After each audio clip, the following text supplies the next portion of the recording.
Queria agradecer imensamente o convite por estar aqui e dizer que é uma alegria muito grande estar nessa mesa de encerramento, com essa composição que tem na mesa, com gente que faz de verdade. E é muito importante, queria já deixar bastante destacado a alegria que foi ver esse anfiteatro lotado toda essa semana. Fazia tempo que a gente não via nesse departamento gente encamada, né? Gente pelas cadeiras, gente pelos corredores, gente sentada no chão. Hoje é sexta-feira, a coisa está um pouco menor, né? Mas a semana inteira foi de muita participação e isso é prova de que, de fato, a gente tem um tema aí urgente para ser discutido e de que tem bastante gente interessada nisso. Pouco tempo atrás, quando eu comecei a discutir essas questões dos temas que eu vou tratar com vocês, nós éramos poucos gatos. Agora somos muitos gatos. Então agora já vou começar a fazer um pouco de barulho, né? Queria então começar, para eu tomar menos tempo de vocês e passar a palavra para quem de fato está aí com as histórias para contar. Eu acho que esse trabalho, a introdução do Inácio com as músicas foram bem legais, porque são as questões que a gente está para discutir aqui nesse seminário. A questão inicial era resistência e estratégias contra-hegemônicas, mas eu vou tratar aqui das resistências camponesas contra-hegemônicas na luta pela permanência na terra. Primeiro, queria entender então de quem que a gente está falando. Não? Então, de camponeses em comunidades rurais, dos camponeses quilombolas, seringueiros, ribeirinhos, faximalenses, dos assentados de reforma agrária. Não? São dessas pessoas que estão aí lutando pela terra, lutando para permanecer na terra, que a gente está tratando. Quais as dificuldades que essas pessoas têm enfrentado para permanecer na terra? Porque lutar pela terra é um passo, permanecer na terra é o grande desafio. Uma questão importante é a questão da subordinação ao capital, seja ele pelo capital comercial, então quando eu sou obrigada a vender um atravessador que explora, que joga o preço lá embaixo e fica com uma parte importante da renda gerada por esses camponeses na terra, pelo capital industrial, quando a saída é a integração à indústria para garantir a renda na terra, ou o capital financeiro, quando se consegue ter acesso a crédito para produzir. Outro problema é a falta de políticas públicas que efetivamente respeitem a lógica de produção e o modo de ser e de viver dessas pessoas, não? Desses camponeses. A maior parte das políticas são políticas que buscam transformar esses camponeses em empreendedores, não? Em produtores para o mercado, produtores de mercadoria, desconsiderando a lógica diferenciada que essas comunidades, esses grupos têm. A falta de recurso, de acesso a crédito, através de uma política diferenciada, é uma outra dificuldade. Quando se tem acesso a crédito, normalmente, para garantir o acesso à terra, ao crédito, é necessário que essas comunidades declarem, pelo menos, comprar um pacote tecnológico onde está escrito que se comprará agrotóxico, que se comprará semente modificada, que se terá uma assistência técnica X, e isso desrespeita muitas vezes as ansiedades, as necessidades, os desejos que esses grupos tinham. No caso das comunidades tradicionais, e no caso das comunidades indígenas também, uma outra questão é o limite da legislação ambiental, que deveria servir para garantir o acesso e a permanência na terra da forma como essas comunidades vivem, mas que na verdade acaba limitando a forma como elas normalmente se organizam no território. Quais são essas formas de acesso à terra, então? Não, a luta para entrar na terra através da posse-ocupação, e os movimentos sociais são o que mais levou boa parte de camponeses a retornar à terra. A luta pelo reconhecimento de uso e pelo direito de ocupação dessas terras, de poceiros que ocupam livremente através da posse mansa a terra, ou das populações tradicionais que por longo tempo estiveram no mesmo local, e aí o Estado tem o dever de reconhecer o direito dessas pessoas à terra, e a luta pelo reconhecimento do seu modo específico de permanecer na terra, de viver na terra. Então, várias populações tradicionais, como os faxinais, os geralizeiros, as comunidades de fundo de pasto e tantas outras. Você quer fazer uma pergunta? Qual é esse termo faxinaleiros, faxinais? Os faxinais, eles são específicos do Paraná, não? E é uma comunidade de camponeses que, muito embora tenha propriedade privada da terra, eles colocam uma parte da terra para uso comum, para onde ficam as casas e onde fica a criação animal de todo tipo criada solta. Então, nas casas, eu acabei não trazendo os slides para isso, mas assim, nas casas tem uma cerca que equivale a um muro para evitar que a criação entre. E a criação é toda criada solta nessa área que normalmente é central na comunidade. E aí os limites dessa área são ou mata-burro ou umas valetas que impedem o animal de ir para outra área que aí sim é a terra de plantar, que é onde você tem de fato as áreas cultivadas, às vezes com cerca e às vezes sem. Então dentro, quem mora no faxinal, quando você fala o que é o faxinal é essa área de fato onde eles têm a criação, as pessoas às vezes não têm terra, mas têm o direito de estar ali e de criar o que der conta de criar. Então não tem o limite, não tem o risco de virar um grande pecuarista, por exemplo, porque criar gado significa que eu tenho que também ter, muito embora eles pastem soltos, pastem soltos, ele também tem que garantir uma parte da alimentação desse animal. Então o número de cabeças de animais dos mais variados tipos que eles têm depende da capacidade que eles têm de complementar a alimentação desse animal no final da tarde. Então, é galinha, é pato, é marreco, é porco, é boi, é cavalo, é tudo junto. É uma coisa assim, sui generis e muito, muito rica. Não, acho que quem um dia tiver a oportunidade de ver, vale a pena. A gente aprende muito, e fora que tudo isso numa área de preservação de mata de araucária. Então você tem ali uma área extremamente conservada. Quando você está na área mais elevada, você olha e não vê casa. E quando você está ali, você está vendo as casas das pessoas, os animais, tudo junto. Então, assim, a gente é levado a acreditar que só existe a grande unidade de produção, só existe a fazenda produtora de cana, a fazenda criadora de gado. Mas existe nesse país uma infinidade de formas de vida, não? E de relação com a terra dessas comunidades camponesas que têm um jeito próprio de ser. Não, e que não podem ser enquadradas nesse pacote de agricultura familiar, como o governo chama, e cair com esse modelo de empreendedor, de agricultor que produz para o mercado, enfim, sem uma característica além do que seja essa da produção. As formas de acesso, de garantir esse acesso, então, a reforma agrária que dá origem aos assentamentos rurais, no caso de luta por posse e ocupação, a regularização fundiária, no caso de reconhecimento das propriedades de antigos poceiros, quilombos, e no caso do que foi o movimento seringueiro nos anos 80, com a criação das RESEX, das reservas extrativistas na Amazônia. E, mais recentemente, em alguns casos desses, de comunidades faxinalenses, geraizeiros, de comunidade de fundo de pasto, uma forma de garantir o reconhecimento daquele modo de vida tem sido a criação de unidades de conservação. Então, de reservas extrativistas ou de reservas de desenvolvimento sustentável. Por que eu fiz essa diferença? Porque o Estado normalmente coloca tudo no bolo de uma única coisa, como chama tudo de reforma agrária, e aí infla os índices para dizer que está fazendo de reforma agrária. A reforma agrária é efetivamente a criação de assentamento. O que é, então, essa reforma agrária? Não? É um conjunto de ações realizadas, sobretudo, pelos países capitalistas para alterar a estrutura fundiária, pode ter um alcance local, regional ou nacional. É feita através de uma mudança da distribuição da propriedade ou da posse da terra, realizada através de acordos ou planos de programas de governo, dando origem aos assentamentos rurais. Tem sido feita com o objetivo de retirar a propriedade da terra concentrada nas mãos dos grandes latifundiários e distribuir essas terras aos camponeses e demais trabalhadores que queiram entrar na terra. E é preciso fazer a diferença entre reforma agrária e revolução agrária. A reforma agrária altera a estrutura sem alterar o modo de produção, a revolução agrária altera a estrutura e o modo de produção. Para ser eficaz, a reforma agrária deveria ser um amplo processo de redistribuição de direito de acesso à terra e à água. Não adianta dar terra se a população não tem acesso à água, não tem como produzir nas parcelas.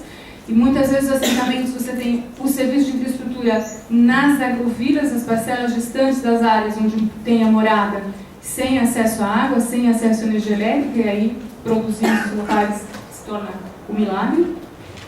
Devia ser parte de um programa de desenvolvimento agrário e desenvolvimento econômico, planejada, coordenada e executada por órgãos públicos com autonomia para realizar. Não é isso que a gente tem no país. No Brasil, uma coisa que depende da outra, aí isso vai atravancando todo o processo.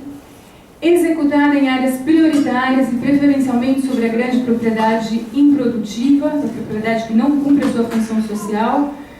O que significa isso? Significa que você identifica uma área e ali estabelece um programa de fato de reforma agrária. Realizada limitando as indenizações a um justo valor, ser capaz de alterar as relações de trabalho no campo, de modo a garantir melhor distribuição da renda agrícola, cumprimento de legislação ambiental, garantia de direito aos trabalhadores não de permanecer na terra, adotar um sistema de investimento de fato que priorizasse a agricultura produzida praticada por esses camponeses que tiveram acesso à terra, e deveria aumentar as áreas de proteção ambiental. Para ser eficaz, ela deveria garantir a articulação de duas políticas, uma política fundiária, que garantia a propriedade privada, não, a forma de acesso à propriedade privada da terra, fixando o limite máximo e mínimo de propriedade, definindo a sua tributação, e uma política agrícola que vai pensar num conjunto de ações do governo para garantir a implantação de assentamentos de reforma agrária, garantindo assistência ampla, não só técnica, econômica, social, política, garantir o fomento e a produção da produção, beneficiamento e comercialização dessa produção. Na prática, o que é que a gente tem? Distribuição e regularização da terra, mas não reforma agrária. Não? Ela tem sido encarada como uma política social e não como uma política econômica. A desapropriação tem sido muito mais fruto da pressão dos movimentos sociais, de luta pela terra, de luta e ocupação, do que uma política efetiva de Estado. Nós tivemos 2 planos de reforma agrária nacionais, nenhum deles cumprido. O primeiro foi no governo Sarney, em 85, o segundo no governo Lula, no primeiro mandato. Os demais governos, os demais estados criaram programas, mas nunca cumpriram, nenhum governo cumpriu meta de realização de reforma agrária. E tanto o governo FHC quanto o governo Lula, para fazer chegar aos índices que deveriam chegar, fizeram muitas mágicas, entre elas ampliar o que é o conceito de assentamento rural, considerar a regularização fundiária como assentamento rural, considerar a recriação e regularização de gente que já estava na terra há muito tempo como reforma agrária, e aí os índices estão subindo não, ao infinito e além. Não? Além disso, isso resultado, com essa política de apagar incêndio, o resultado que a gente tem são manchas de reforma agrária e não a definição de áreas prioritárias de reforma agrária.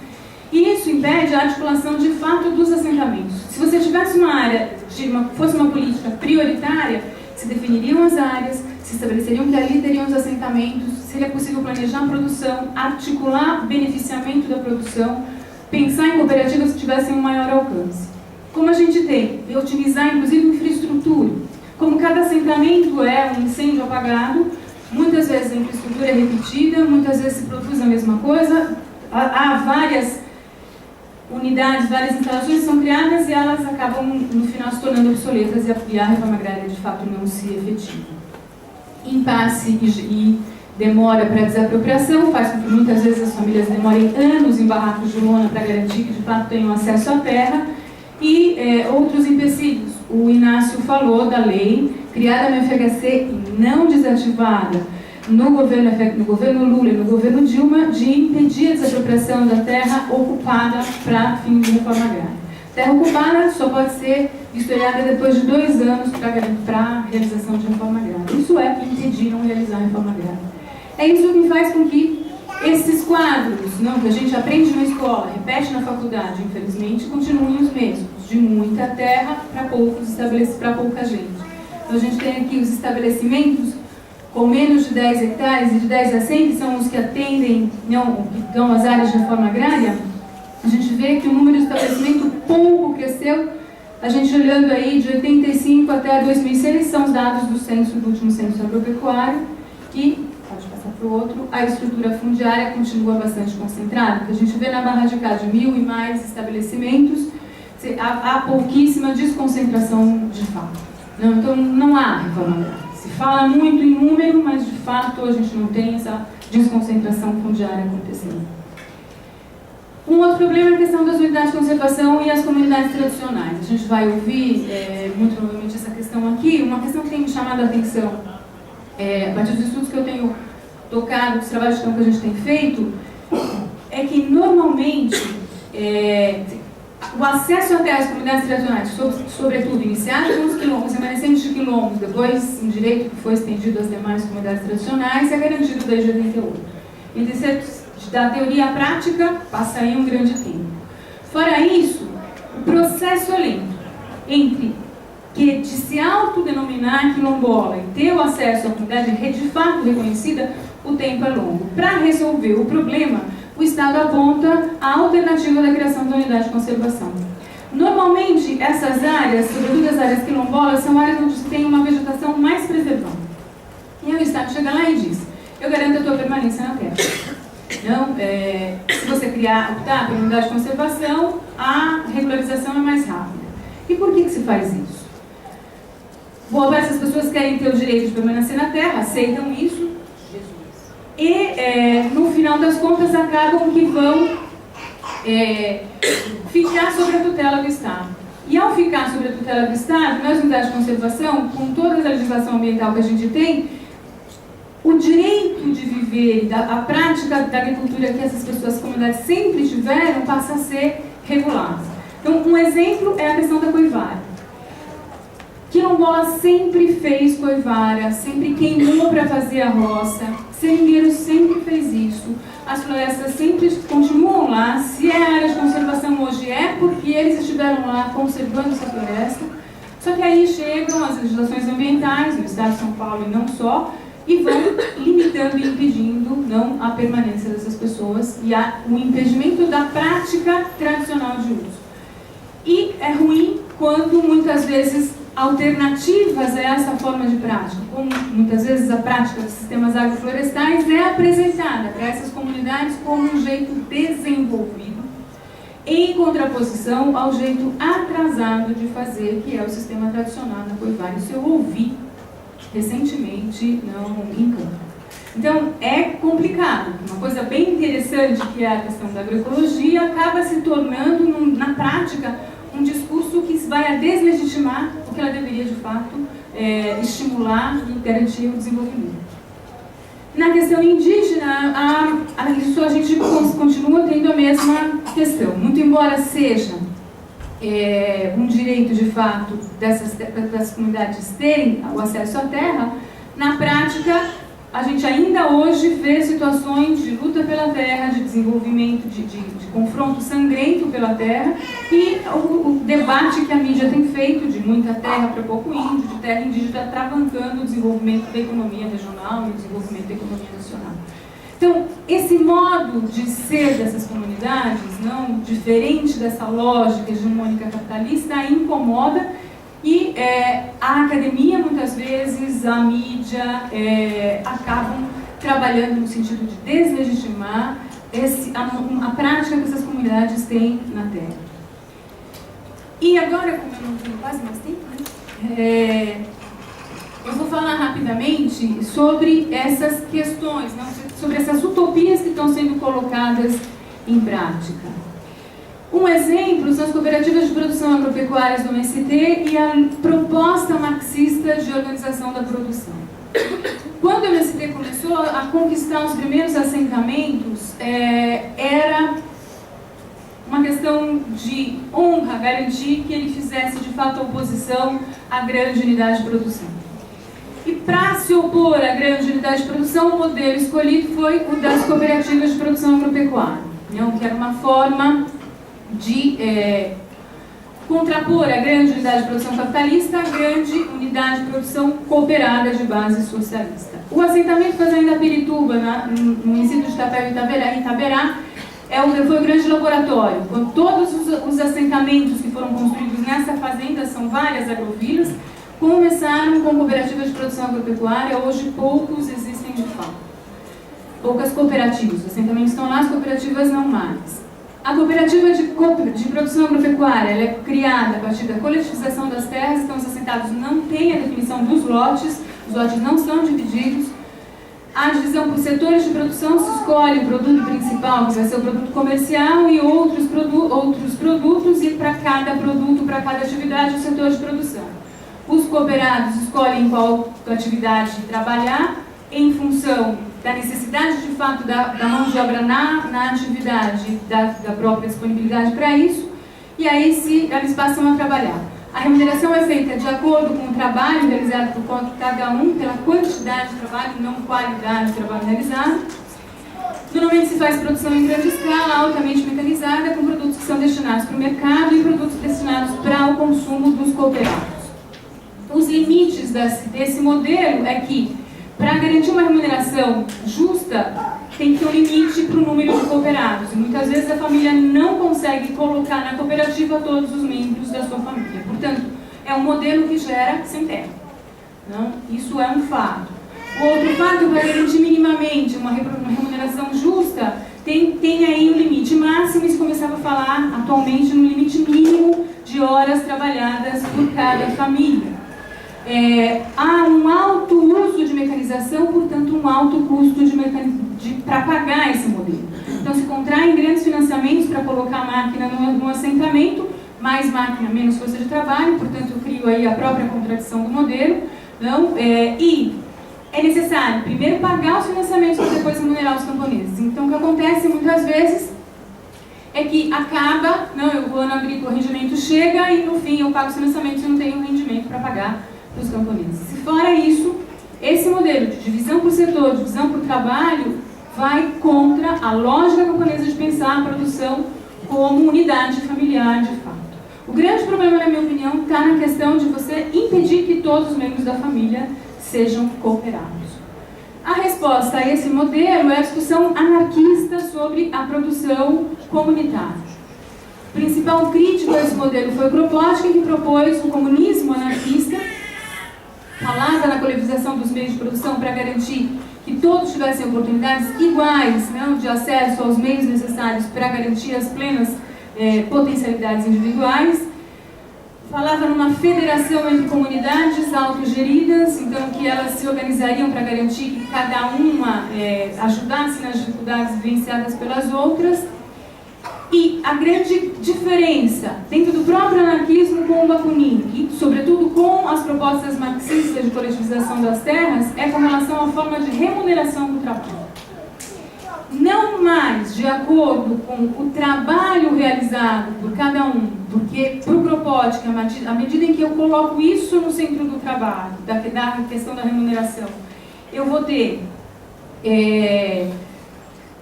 a questão a necessidade que eu trabalho o trabalho, vou ter necessidade, então, a possibilidade de garantir uma diferenciação econômica no interior da comunidade, que eu posso ter quem trabalhe mais e precise de menos e acumule, quem trabalhe menos precise de mais e passe por necessidades. E, partindo do princípio de que todos trabalhem, que podem trabalhar no interior de uma comunidade, que todos os trabalhos são importantes, que não existe diferenciação entre os trabalhadores, o acesso às riquezas que são produzidas socialmente deve ser de acordo com as necessidades efetivas de cada um. Então, isso é a lógica da produção comunitária, do comunismo anarquista, e para além do anarquismo, isso é prática e realidade, foi realidade, numa comunidade japonesa, de imigrantes japoneses no interior de São Paulo, a comunidade Sensei. Fruto da decisão de uma outra comunidade, nasceu em 56, se organizou a partir do fim da concentração do poder nas mãos de uma pessoa, estabeleceu que as decisões seriam tomadas em assembleia, com todos teriam direito a voz e voto. Todas as atividades realizadas por essa comunidade eram realizadas coletivamente, tudo produzido ia para um caixa comum. Há um tesoureiro que cuida do caixa, mas o papel dele é só garantir que o caixa não zere. Para a satisfação das necessidades, as necessidades comuns existe um almoxarifado, responsável para garantir assistência para todas as pessoas, das mais variadas tipos de necessidades. Para as necessidades individuais, cada um comprava aquilo que queria no mercado local ou em outro local e deixava depois a conta para que o tesoureiro pudesse pagar. No próprio município ele passava pagando nos locais, e se fosse para comprar em outro local, retirava o dinheiro depois e pegava a nota do eventual sombra. A religião era um papel importante, então ela era que dava o elo entre os integrantes da comunidade, e a comunidade existia em duas unidades territoriais distintas, a sede e a Hataque, que era a roça. Existia uma atividade comercial principal, não, que eles chamam de atividade de combustível, e em torno dessa atividade as outras atividades se organizam. Seja para garantir que não haja competição por força de trabalho, seja para garantir que o refúgio dessa atividade possa ser utilizado em outras atividades. Que cidade é isso? Guaraciaí, no noroeste do estado de São Paulo, próximo de Araçatuba, quase chegando no Mato Grosso do Sul. Ali era o berço das fazendas produtoras de gado na época, hoje cana-de-açúcar. A comercialização, eles optavam por grande diversificação, então venda na feira livre, venda direta na comunidade, tinha uma quitanda em Ilha Solteira, vendiam direto para o Ceasa, no início diretamente, eles tinham um caminhão elevado e depois passavam a entregar para o atravessador, e tinha integração com a Brataque, para a criação de bicho da seda e a comercialização com bicho da seda. Para a atividade cultural, as festas que faziam de finais de ano, as assinaturas de jornais e revistas japonesas, a aquisição de título de clube novo na cidade e a participação em festividades as mais variadas. E aí, para vocês terem uma ideia, então, do que era a comunidade, aí uma moradia individual, era um grande galpão dividido para várias famílias, o refeitório comum e a cozinha da comunidade. Aqui as atividades de apoio, as mais variadas, o concerto das caixas para feiras, as senhoras que faziam aqui maços para as feiras, separação das roupas que eram lavadas coletivamente depois de ser distribuída, e o apoio à atividade de cozinha lá para cima. A avicultura poedeira era a atividade principal. A sericicultura, que também era uma atividade importante. E aí, quando os bichos estão formando os casulos. A pecuária leiteira, que servia sobretudo para o consumo da comunidade, mas depois eles começaram a comercializar. Aqui na roça, na Hataque, como eles chamavam, as hortas diversas, plantação de cebola de alho, uma estufa no fundo. O arroz, que é fundamental na alimentação deles. As festas que eles faziam, enfim, isso aí foi em 92, no ano de Natal, na festa de Natal. E aqui para vocês terem uma ideia, então, de como é que estava organizado isso. Não? Todas as outras áreas ao redor da comunidade, nessa área você vê essa maior concentração de casas e de árvores. Essa área, esses galpões são da avicultura poedeira. Todo o entorno de fora era a área de pasto para fazenda de gado. E aqui a roça, não? Então os 3 galpões para armazenar as ferramentas, os pomares de manga e goiaba, sobretudo, a área de roça, de horta e as áreas de produção de arroz. Aí eu tinha separado aqui umas outras atividades que compõem, indo nessa direção do que existem hoje em várias áreas de assentamento e várias áreas de comunidades rurais, mas a gente já está com o tempo esgotado, então eu vou parar por aqui. Mas, para tratar com vocês, assim, você tem a questão da produção agroecológica, que está crescendo muito, nas áreas de assentamento e em outras áreas de comunidades rurais, isso é importantíssimo. Junto com as áreas, então, você tem, nesse caso, você tem a questão da formação do incentivo do trabalho da criança, como uma coisa positiva. Então, existiam os assentamentos que eu visitei, várias experiências de viveiro, de mudas, onde as crianças começavam a participar do processo de trabalho e se inteirar da questão da produção agroecológica. Produção de farmácia viva, cultivos os mais variados. No Nordeste, muito comum as mandalas, nos assentamentos que eu visitei. Aqui em São Paulo, a gente encontra muitos safres dos sistemas agroflorestais. E junto com isso, essa produção sendo escoada através da venda direta em feiras agroecológicas. Na Paraíba, onde eu trabalhei durante 10 anos e estudei o campo, a primeira feira foi construída na Universidade Federal da Paraíba, em 2002, e depois isso alastrou por vários municípios no interior do estado, e no sertão existiam em 3, 4 municípios distintos.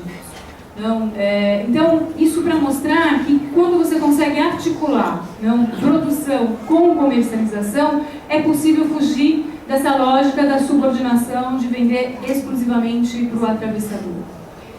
E, para já dar o gancho para quem vem depois, uma questão que é importantíssima nessa lógica e nessa estruturação toda é a questão do banco de sementes crioulas. Então, na Paraíba surgiu no sertão, e isso foi depois se difundindo por todo o estado. O trabalho do Inácio e da Vânia mostram a importância disso. Para mim, uma das experiências mais ricas que o campesinato tem colocado em prática, e é um manifesto contra os transgênicos e na direção de que é possível pensar uma agricultura diferente desse modelo hegemônico que a gente tem aí, da produção em larga escala, de commodity para o mercado externo. Então, para concluir, é necessário pensar que é possível pensar em luta de resistência a esse modelo que quer colocar todo mundo com uma mesma cara e acabar com aquilo que é resistência de fato. E é necessário que essas experiências todas se articulem. Então, existem várias espalhadas pelo país, o problema é que elas estão muitas vezes isoladas. Então, atividades como esta servem para colocar as pessoas em contato e para entender e pensar possibilidades de articulação dessas diferentes experiências. Então, queria agradecer mais uma vez e parabenizar já quem vem aqui das comunidades de fato falar o que estão fazendo, porque o trabalho de vocês realmente é fundamental para que a gente possa construir um mundo diferente desse que a gente está vivendo hoje. Obrigada.